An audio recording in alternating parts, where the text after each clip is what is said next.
Malakyas, Kabanata 1. Ang aklat na ito ay naglalaman ng pahayag ni Yahweh tungkol sa Israel sa pamamagitan ni Propeta Malakyas. Sinabi ni Yahweh sa bayan ng Israel, "Inibig ko na kayo noong una pa man, subalit sinasabi naman ninyo, paano ninyo ipinakita ang inyong pag-ibig sa amin? Hindi ba't magkapatid sina Esau at Jacob? Ngunit minahal ko si Jacob at ang kanyang mga salinlahi, at kinamuhian ko naman si Esau. Winasak ko ang kanyang maburol na kabayanan at pinamugaran iyon ng maiilap na hayop. Kung sabihin man ng mga Edomita na mga salinlahi ni Esau, bagaman winasak ang aming bayan, muli namin itong itatayo. Ito naman ang isasagot ni Yahweh na makapangyarihan sa lahat. Itayo man nilang muli iyon, ay muli kong wawasakin hanggang sa tawagin silang masamang bansa at bayang kinapopootan ni Yahweh magpakailanman. Makikita ninyong mangyayari ito at inyong sasabihin, dakila at makapangyarihan si Yahweh kahit sa labas ng bansang Israel. Pinagsabihan ni Yahweh na makapangyarihan sa lahat ang mga paring lumalapastangan sa kanyang pangalan. Pinaparangalan ng anak ang kanyang ama at ng alipin ang kanyang Panginoon. Kung ako ang inyong ama, bakit hindi ninyo ako iginagalang? Kung ako ang inyong Panginoon, bakit hindi ninyo ako pinaparangalan? Nilalapastangan ninyo ako at pagkatapos ay itatanong pa ninyo, sa anong paraan namin kayo nilalapastangan? Nag-aalay kayo sa aking altar ng mga walang halagang pagkain, at itinanong pa ninyo, paano naging marumi ang aming handog? Hinahamak ninyo ang aking altar sa tuwing maghahandog kayo sa akin ng mga hayop na bulag, pilay o may sakit. Subukin ninyong maghandog ng ganyan sa inyong gobernador. Matuwa kaya siya sa inyo at ibigay ang inyong kahilingan? Magsumamo man kayo sa Diyos, ay hindi niya kayo papakinggan kung ganyan ang ihahandog ninyo sa Kanya. Mabuti pa'y isara na ng isa sa inyo ang mga pinto ng templo, at huwag na kayong mag-aksaya ng panahon sa pagsisindi ng walang kabuluhang apoy sa ibabaw ng aking altar. Hindi ako nalulugod sa inyo at hindi ko tatanggapin ang anumang handog ninyo sa akin. Iginagalang ang aking pangalan ng lahat ng mga bansa mula silangan hanggang kanluran. Nagsusunog sila ng insenso at nag-aalay ng malilinis na handog para sa akin. Ako'y pinaparangalan nilang lahat, ngunit dinudungisan ninyo ang pangalan ko. Tuwing sinasabi ninyo na walang kabuluhan ang aking altar, at tuwing naghahandog kayo doon ng mga pagkaing walang halaga, sinasabi ninyong, nakakapagod na ang lahat ng ito, at iniismiran pa ninyo ako. At kung hindi naman nakaw o pilay, may sakit ang dala ninyong hayop na panghandog sa akin. Akala ba ninyo'y tatanggapin ko iyon? Sumpain ang sinumang nandaraya sa paghahandog sa akin ng hayop na may kapintasan. Gayong may ipinangako siyang malusog na hayop mula sa kanyang kawan. Ako'y isang haring dakila. at kinatatakutan ng lahat ng bansa.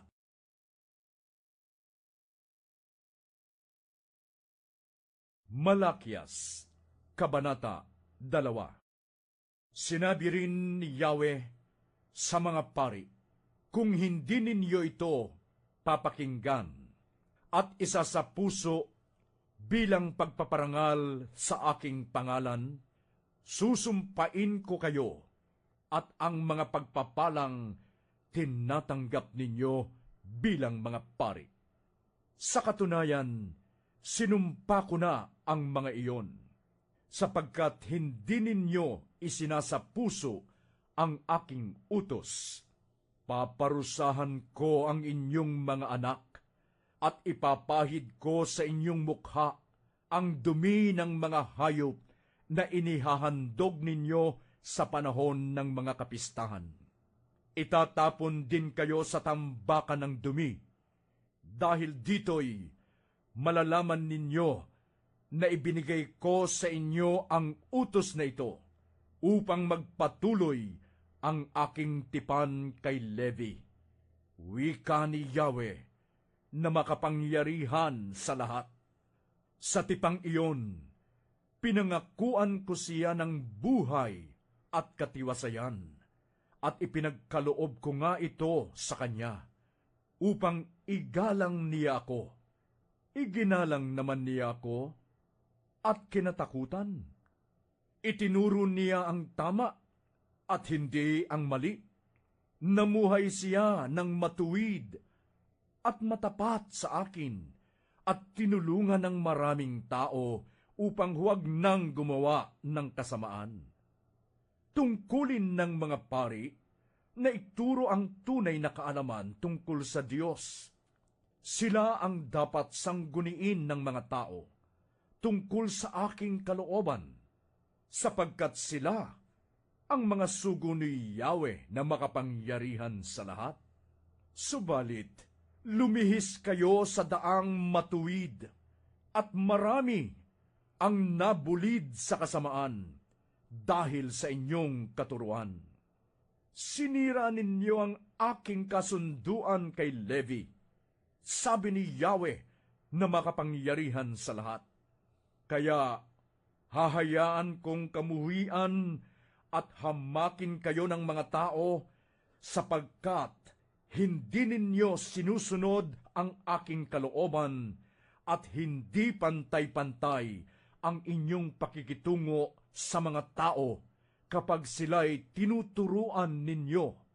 Hindi ba iisa ang ating Ama? Hindi ba't isang Diyos ang lumalang sa atin? Kung gayoy, bakit nagtataksil tayo sa isa't isa at nilalapastangan ng tipan ng ating mga ninuno? Sumira ang Huda sa kanyang pangako sa Diyos, at dahil dito'y naganap sa Israel at sa Jerusalem ang isang kasumpa-sumpang pangyayari. Niyurakan nilang templo na pinakamamahal ni Yahweh. Ang mga lalaki nag-asawa sa mga babaeng sumasamba sa ibang mga Diyos. Puksain nawa ni Yahweh sa bansang Israel ang sinumang gumagawa nito, at huwag na silang pahintulutan pang makibahagi sa paghahandog kay Yahweh na makapangyarihan sa lahat. Kahit padiligin ninyo ng luha ang altar niya, kahit pamanangis kayo't dumaing, hindi na niya kaluluguran ang mga handog ninyo sa kanya. Itinatanong ninyo kung bakit. Saksi si Yahweh na kayo'y sumira sa pangako ninyo sa inyong asawang pinakasalan ninyo nang kayo'y kabataan pa. Sumira kayo sa pangako ninyo sa kanya, bagamat nangako kayong magiging tapat sa kanya. Hindi ba't pinag-isa kayo ng Diyos sa katawan at sa espiritu? Ang layunin niya ay upang maging tunay na mga anak ng Diyos ang inyong mga supling. Kaya't huwag ninyong pagtaksilan ang babaeng pinakasalan ninyo nang kayo'y kabataan pa. Nasusuklam ako sa pagpapalayas at paghihiwalay ng mga mag-asawa, sabi ni Yahweh, ang Diyos ng Israel. Napopoot ako sa taong gumagawa ng kalupitan sa kanyang asawa. Kaya nga, maging tapat kayo sa inyong asawa. Sawang-sawa na si Yahweh sa inyong mga sinasabi. Subalit itinatanong pa ninyo, bakit siya nagsasawa? Sinasabi ninyong mahal ni Yahweh ang mga gumagawa ng kasamaan at nalulugod siya sa kanila. Itinatanong din ninyo, nasaan ang Diyos na makatarungan? Malakyas, Kabanata 3. Sabi ni Yahweh na makapangyarihan sa lahat, ipadadala ko ang aking sugo upang ihanda ang daraanan ko, at si Yahweh na inyong hinahanap ay biglang darating sa kanyang templo. Darating ang pinakahihintay ninyong sugo at ipahahayag ang aking tipan. Ngunit sino ang makakatagal pagdating ng araw na iyon? Sino ang makakaharap kapag napakita na siya? Para siyang apoy na nagpapadalisay sa bakal at parang sabon na may matapang na sangkap. Darating siya at mauupong tulad ng isang tagapagdalisay ng pilak. Dadalisayin niya ang mga anak na lalaki ni Levi, katulad ng ginto at pilak, at sa pamamagitan nito'y magiging karapat-dapat ang kanilang handog kay Yahweh. Dahil dito, ang mga handog na dadalhin ng mga taga-Huda at Jerusalem ay magiging kalugod-lugod kay Yahweh, tulad ng dati. Sinabi ni Yahweh na makapangyarihan sa lahat, darating ako upang hatulan ang mga mangkukulam, ang mga mangangalunya, ang mga bulaang saksi, ang mga nandaraya sa kanilang mga manggagawa, ang mga nagsasamantala sa mga byuda, sa mga ulilat, mga dayuhan, at ang mga hindi gumagalang sa akin. Ako si Yahweh, hindi pa kayo lubusang nalilipol, sapagkat hindi ako nagbabago sa aking pangako. Subalit tulad ng inyong mga ninuno, tumalikod kayo at sinuway ninyo ang aking mga kautusan. Manumbalik kayo sa akin, at manunumbalik din ako sa inyo, sabi ni Yahweh na makapangyarihan sa lahat. Itinatanong ninyo, paano kami manunumbalik sa inyo? Ang tanong ko namay, matuwid bang pagnakawan ng tao ang Diyos? Hindi, ngunit pinagnanakawan ninyo ako. Sa paanong paraan? Sa mga 10 bahagi at mga handog. Isinumpa ko kayong lahat, sapagkat ako'y pinagnanakawan ng buong bansa. Dalhin ninyo ng buong buo ang inyong mga 10 bahagi sa tahanan ng Diyos, upang matugunan ang pangangailangan sa aking tahanan. Subukin ninyo ako sa bagay na ito. Kung hindi ko buksan ang mga bintana ng langit at ibuhos sa inyo ang masaganang pagpapala, hindi ko rin hahayaang salantain ng mga balang ang inyong mga pananim, at mamumunga na ng sagana ang inyong mga ubasan.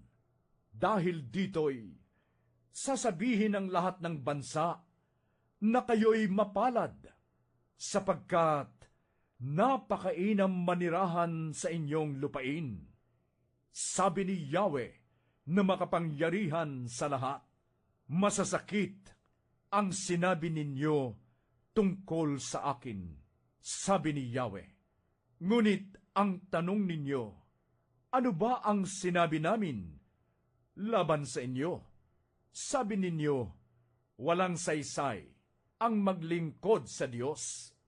Ano ba ang mapapala natin sa pagsunod sa kanyang mga utos o sa pagpapakita natin kay Yahweh na nagsisisi tayo sa nagawa nating kasalanan? Hindi ba't kung sino ang palalo, ay siya pang pinagpapala? Hindi lamang nananagana ang masasama, kundi sinusubok pa nila ang Diyos sa paggawa nila ng kasamaan. Ngunit hindi sila pinaparusahan. Pagkatapos, nag-usap-usap ang mga taong may paggalang kay Yahweh. Pinakinggan niyang mabuti ang kanilang usapan, kaya ipinatala niya sa isang aklat ang mga pangalan ng mga gumagalang sa kanya. Magiging akin sila, sabi ni Yahweh na makapangyarihan sa lahat. Sa araw na ako'y kumilos, itatangi ko sila bilang sariling akin. Ililigtas ko sila tulad ng pagliligtas ng isang ama sa anak na naglilingkod sa kanya.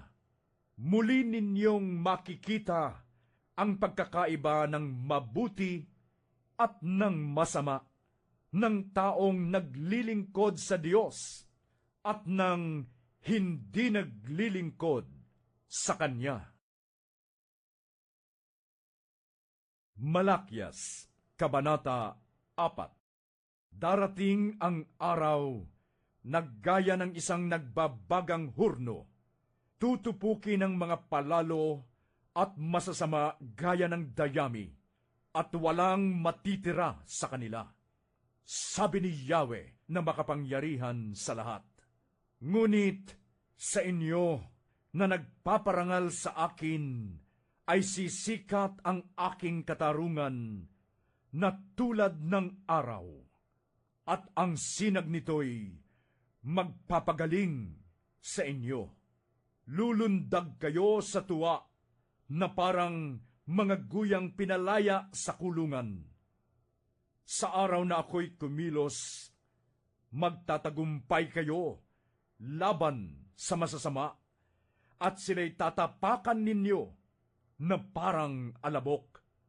Sabi ni Yahweh, alalahanin ninyo ang mga itinuro ni Moises, ang mga tuntunin at kautusang ibinigay ko sa kanya sa bundok ng Sinai upang sundin ng bansang Israel. Ngunit bago dumating ang kakilakilabot na araw ni Yahweh, isusugo ko sa inyo si Propeta Elias. Muling magkakasundo ang mga ama at ang mga anak. Kung hindi, mapipilitan akong magtungurian at ganap na wasakin ang inyong bayan.